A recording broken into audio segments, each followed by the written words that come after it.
My hair is going fat or thick, but we will proceed anyways. Hello, my name is Joules Lullaby. I am...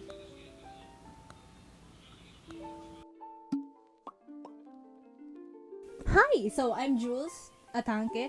Welcome to the compilation video of the things I researched and crochet for my research for the arts finals. So, I'm going to preface this introduction by saying I hope you find some sort of enjoyment or entertainment in what I'm going to show to you, because I don't know if this is going to be entertaining, but I hope it is. I hope to show you my progress and hopefully you learn something from it, while providing you information on why I and you should hate fast fashion. Wow. So this is a behind the scenes compilation of what I crocheted for my finals. I would show y'all the fruits of my labors immediately right now, but I spent too much time and almost suffering through carpal tunnel just crocheting that I'm not letting it go to waste. So I will show you what I did when I was crocheting and also the research I compiled. So to begin, do I have credentials? No, I am a novice crocheter. I've been crocheting since November 2021, which is roughly 6 months or so. And I am in my second year of college. I have no certifications or credentials, but I have crocheted a lot of things, though. So at least there's something. Wait. I have crocheted a lot of things. But I'm only showing a few in public and in this video, so... Since my project revolves around crocheting, I figured we should start with an definition and etymological discussion of the word crochet. So, crochet comes from the old French word cruche. It's in French, cruche, which means small hook, and it involves stitching lace or thread together using a hook needle or a crochet needle. There's my hook. In crochet, a stitch is how you weave yarn together in order to make something. It's hard to explain, but easier to show. It's like making knots with the yarn itself in order to create a sturdy form or shape. The usual or basic stitches you will often read or hear in tutorials are the chain stitch, the single crochet stitch, the double stitch, the half double crochet stitch, the treble stitch, and the slip stitch. It's easy to learn, trust me. I've done all of them, and there are other stitches out there, but these 6 are like the basics that you should probably learn. And for most projects, you can just use these 6 stitches. These 6 are the most commonly used, and I would argue it's because they're really easy to pick up. The double crochet stitch is my favorite because it saves on yarn. So, tip. Usually crochet gets grouped up with activities like sewing and embroidery. It's because people perceive them to be dainty feminine activities. They're not technically, that's just how people perceive them, because yes, yarn and thread do not discriminate upon the gender of the person using them. So while crochet was an activity seen for females, particularly the aging population, it has gained popularity during the pandemic, specifically through TikTok mainly. And I would argue it's because everyone had a lot of spare time, and it's a good way to release your creative energy if need be. A lot of TikTok, Instagram, and YouTube videos / tutorials have been popping up until now, teaching people how to make this and that and everything you could want with yarn and a crochet hook. The activity itself became so popular that small businesses have started selling their crocheted works, and so did fast fashion brands. I checked, and this is the point of my finals. Apart from people having more time being stuck at home, the reason why this activity became a widespread hobby is because how it was perceived to be creatively and mentally relaxing. You can kind of if you zone out during your classes, you can crochet while doing that. Like, you don't need to think while you crochet. You need to look, but you don't need to think. For 90% of it, you need to think if you made an error, but that's besides the point. I personally found that crocheting helped me release my energy and allowed me to concentrate on my own online classes, as it decreases my chances of getting distracted. As an artist, I also found it to be a fun new medium to try, and I have grown fond of it. It's a blueberry hat. I think this is the first piece I've ever crocheted and actually really like. For me, crochet promotes the idea of slow and handmade fashion, in which slow fashion refers to the more sustainable approach that people take to fashion, where those in charge consider where their supplies are coming from, the workers who are creating the clothing, how the production line affects the environment, the quality and price of the product, and so on. With the rise of consumerism in the fast fashion industry, crocheting provided an eco-friendly and for the most part ethical clothing option, since it's mainly independent artists or casual individuals who are the ones creating and selling crochet pieces. These people are more likely to consider the cost, shipping, and creative process when it comes to crocheting. Speaking from experience, right? Like, whenever I see crochet pieces sold by independent artists, I can understand why they priced it like that, because it takes a long time to crochet one piece. It's like bucket hats are like the easiest clothing pieces you can crochet, in my opinion, and making one can take you 3-5 hours to a whole day. It allows consumers and makers or sellers to discern if they actually need to buy more clothes / materials when it comes to crochet by weighing the costs and environmental impact that said pieces have. However, despite that, crocheted pieces are now making their way into the fast fashion market. If you have been on the internet for a reasonable amount of time, there's a chance you probably already know what fast fashion is and the problems that come with it. For those not in the know, fast fashion is the mass production of cheap disposable clothing. As a result of trends growing in and out of popularity, fast fashion brands create countless new collections every year to make us feel constantly out of date and encourage us to keep buying more of their products. Basically, fear of missing out, or FOMO, is what they bank on, which is a bit predatory in a sense that it forces you to buy things just so you wouldn't feel like, oh, I'm falling behind. Not on my grades, but I'm falling behind in the trends. While buying clothes every once in a while is not a big deal, it becomes a huge problem when you consider the number of people buying these kinds of clothes in bulk or in fashion halls. In Mina Lee's video, I'll show a thumbnail here and link it in the description. In her video, TikTok is kind of bad for fast fashion. She states that TikTok has encouraged people to purchase a lot of fast fashion clothes to join the trend of the $1,000 Shane hauls. That's like 50,000 pesos. Why would you buy cheap items with 50,000 pesos? TikTok has encouraged people to purchase a lot of fast fashion clothes to join this trend on the platform. And here, I'm not going to be the bigger person in saying na, oh, you shouldn't buy clothes from fast fashion brands. Just buy from sustainable clothes. No, I won't be like that, because here, some people have different financial backgrounds, and I'm not going to discriminate on that, because, it's understandable. If you can only afford clothes sold by fast fashion brands, then by all means buy if that's what you can afford.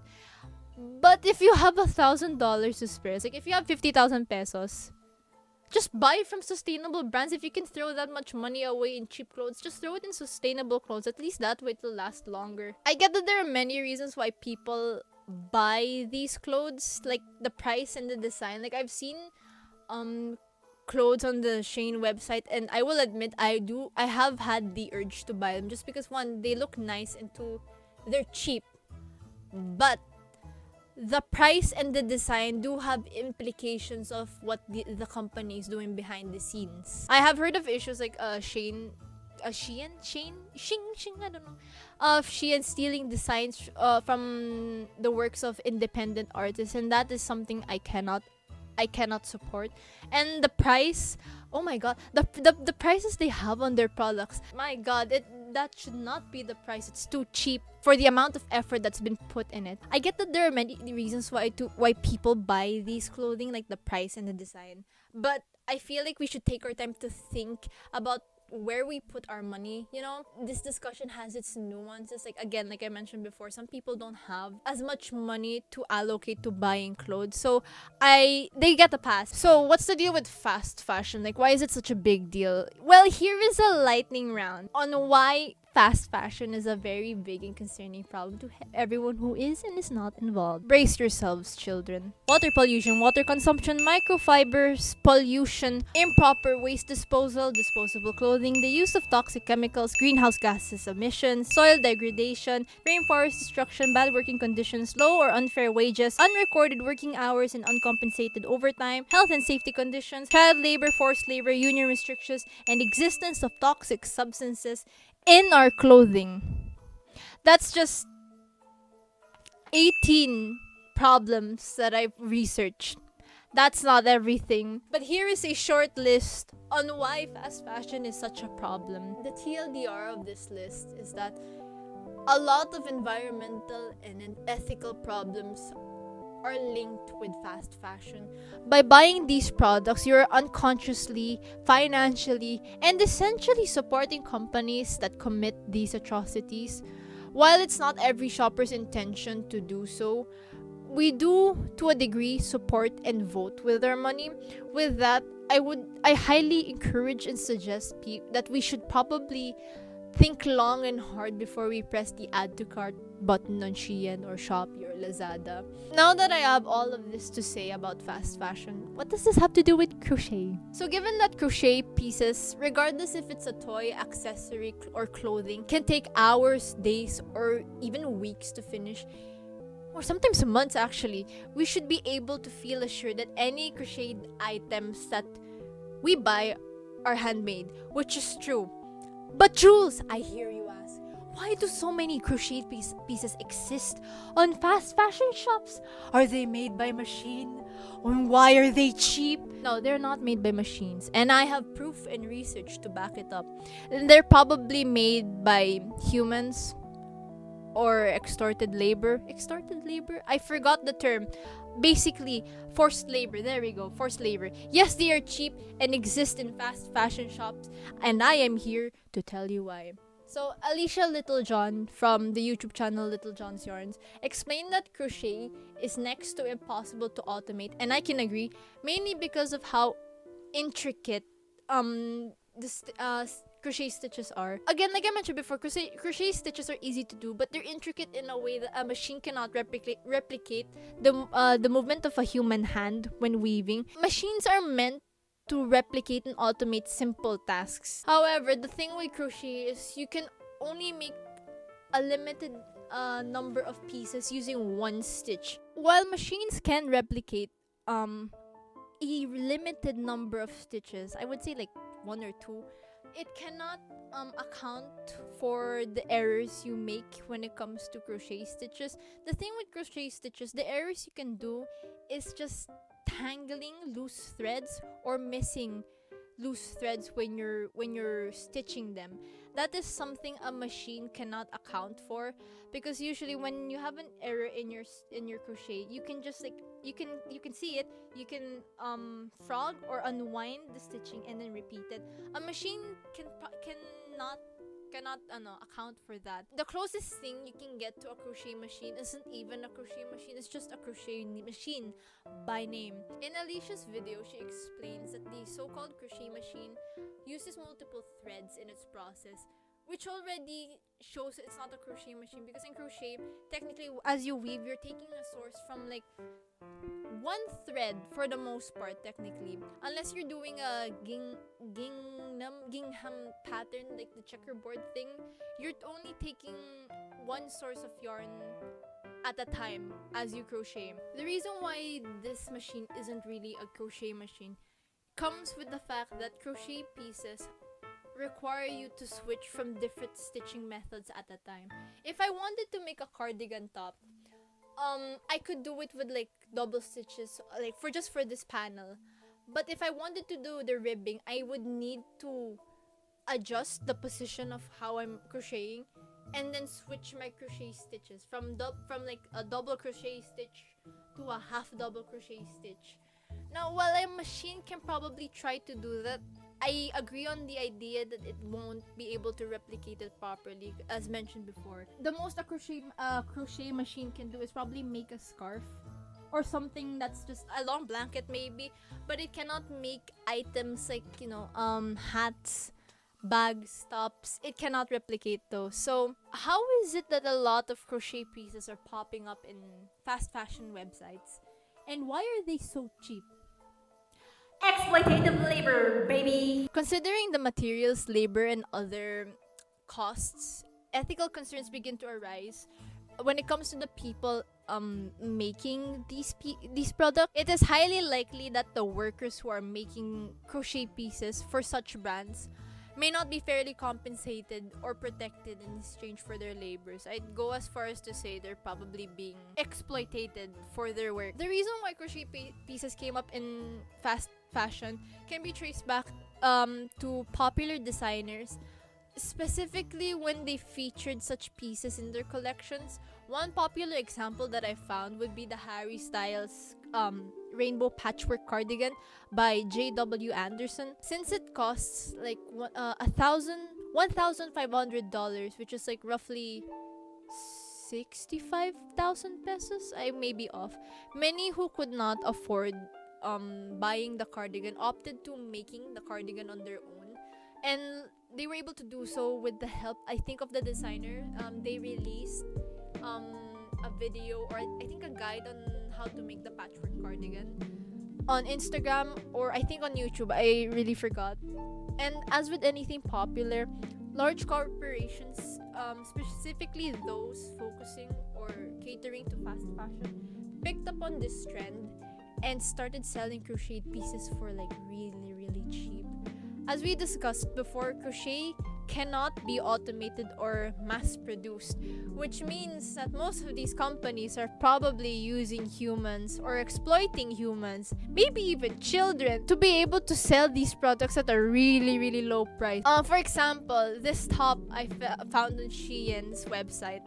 I made a vest for my ninang with the same pattern, or at least I used the same granny square pattern. And I will tell you, when I charged her, or when I will charge her because I haven't finished it, the price of this top only covers the cost of the yarn, or double the cost of the yarn. So I can tell you for a fact that this top is very much made by people whose labor has been exploited, because it should not be that cheap. If anything, it should be like what? At least 1,500 pesos, at least. I could bump it up to 2K and that still would not be fair, in my humble opinion as an artist. So this is very like annoying, not annoying, frustrating. Because if you know how to crochet, you know that this is very much, that the person behind this is most likely being very, very underpaid for their work. It takes a lot of mental and physical energy for me to even finish a personal piece.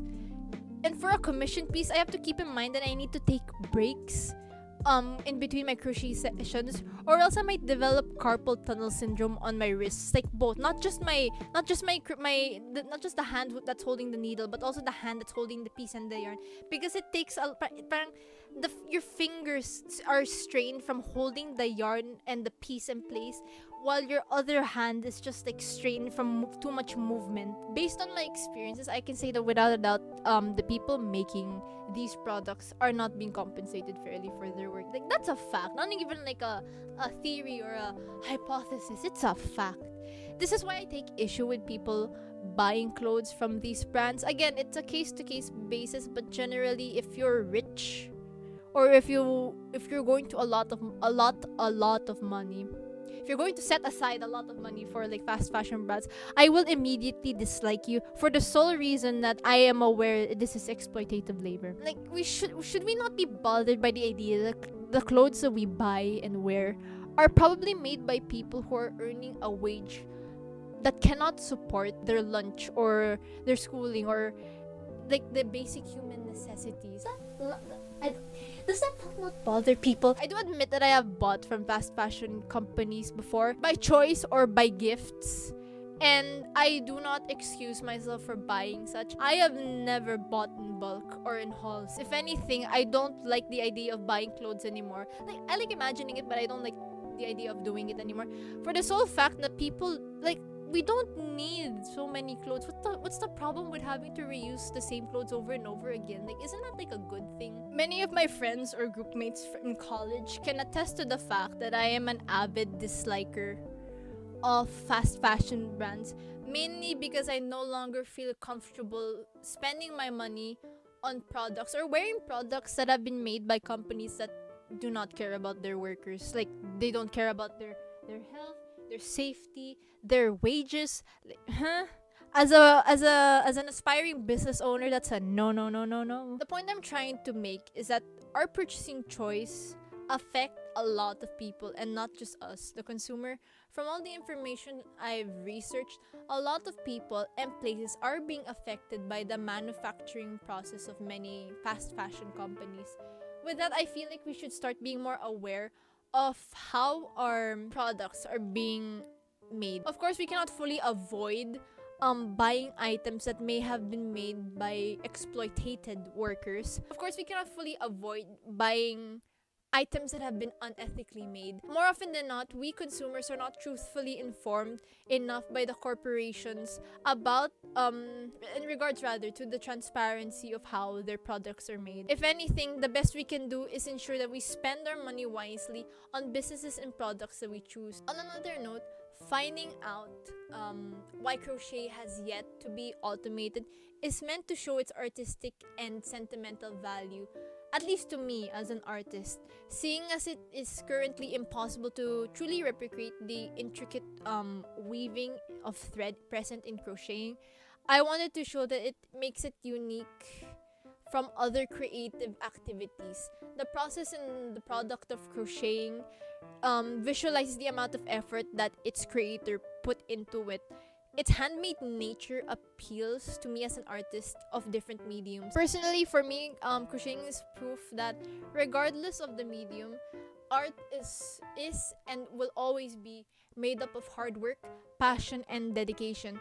Even though machines have indeed provided much efficiency and help for us, I find that they cannot replicate the artistic touch and authenticity that we artists put into our work. In a time where automation dominates a huge section of our lives, I take solace in the fact that some things, like crochet, can only be performed and created by human hands. Okay, so that's the end of my research discussion rant part of this video. It is really hot, the aircon is not on.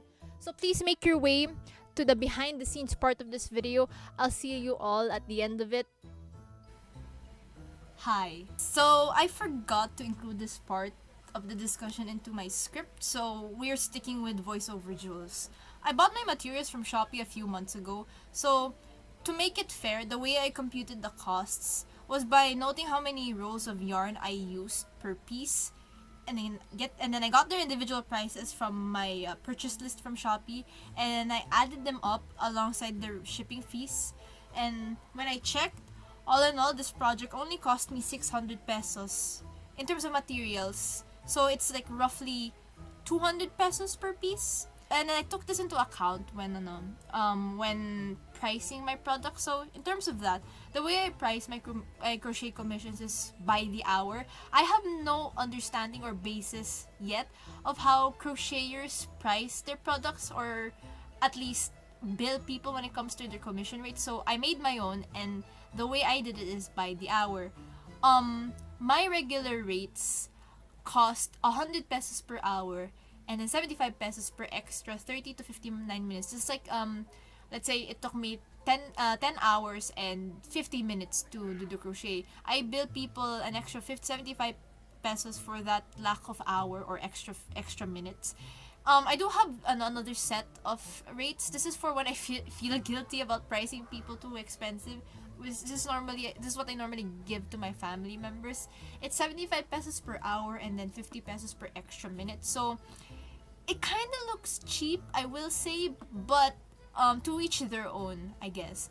And now when we compare the prices of Shein and then mine, there's like a big gap.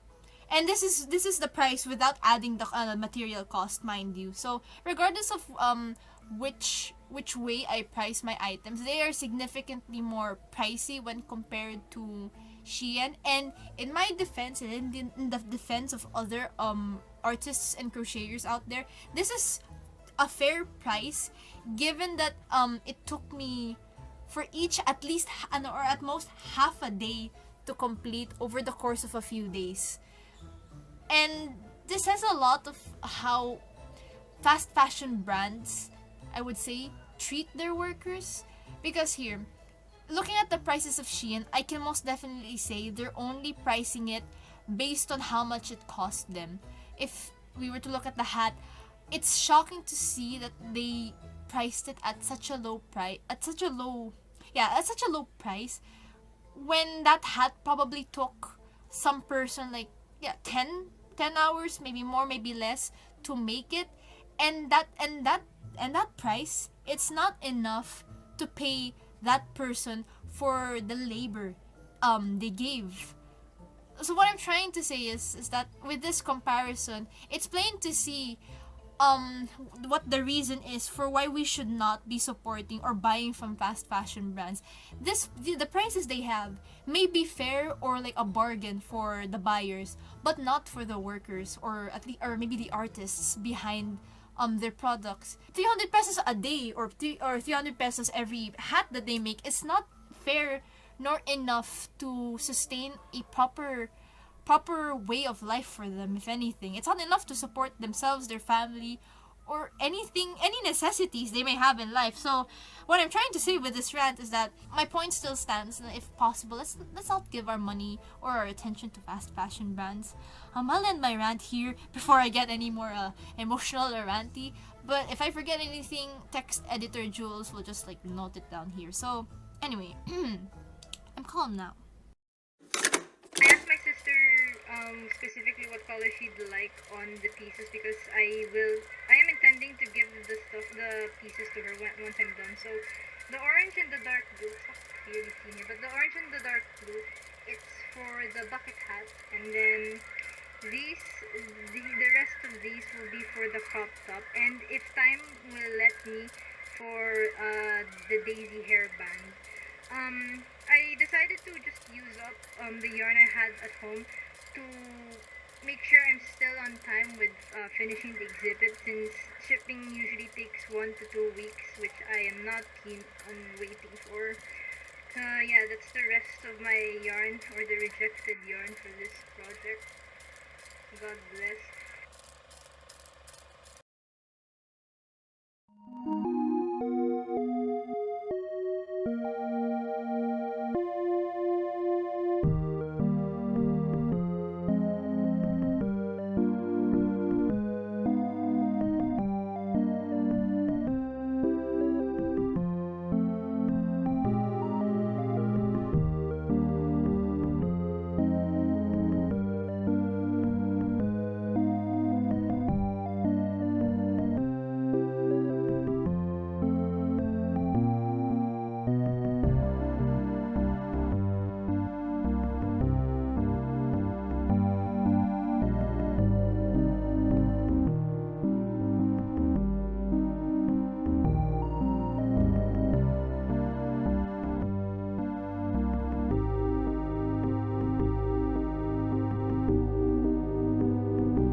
I finished the hat.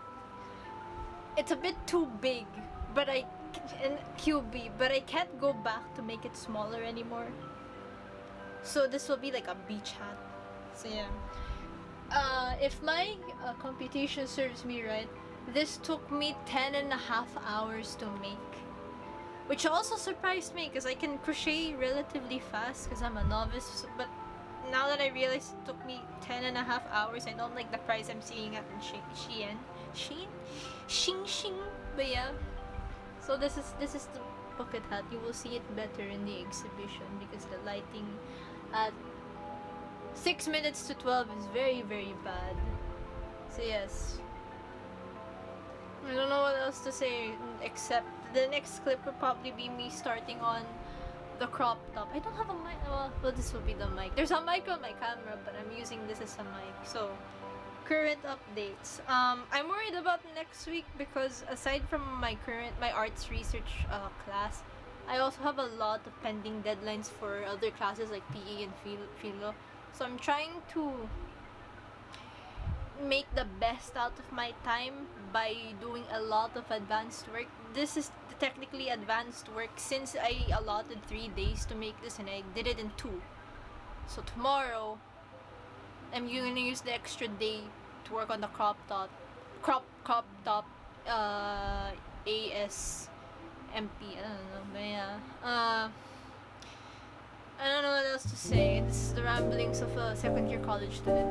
Yes. See you next clip.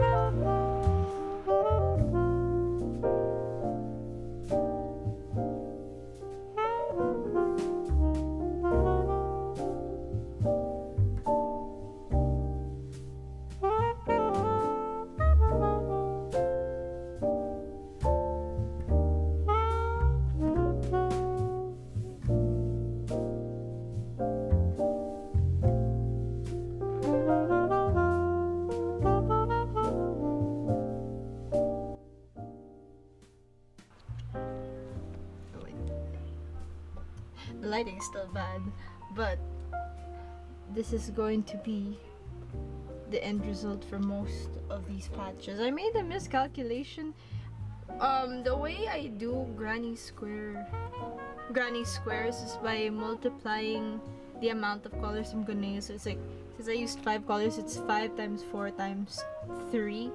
Since it's like 3 layers of different colors, excluding the green, because all of them are gonna have green. I made 20 when I was supposed to make 60, but that's okay, cause I measured this and I think 20 patches is gonna be okay for the crop top, but I'll just make more if it's not. So yes, I'll see you when I finish the outer rim the middle rim. This pink thing for all of them. Yes.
This is the current progress of the top. It took me 2 hours to sew the squares this way, and an hour and a half at 1 a.m. trying to sew them this way. It's not difficult, but it's not difficult per se. It's just hard to see the stitches and sew them with a needle. Yeah, it looks good.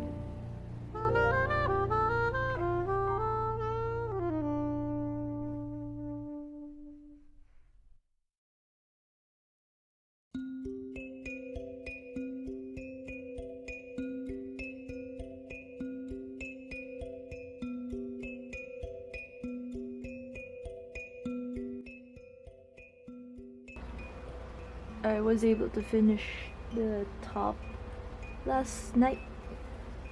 I don't think this was part of the original product, but to clean up the edges, it's not too obvious, but I single crocheted all the edges, the open edges, just so it would look cleaner. This is a commission that I was working on some time ago. I should pick it up back soon, but it's not due anytime soon. But that's fine. Yeah.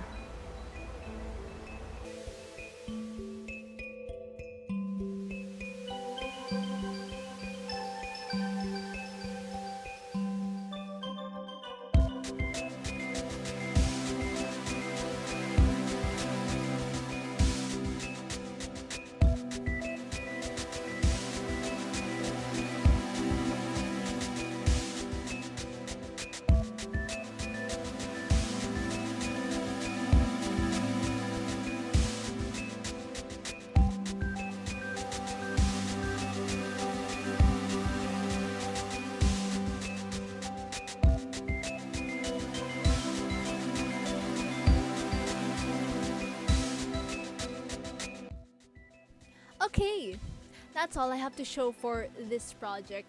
Oh my god. I hope y'all enjoyed watching me lose my mind before, during, and after filming. I'll leave a list of the sources I used for my for the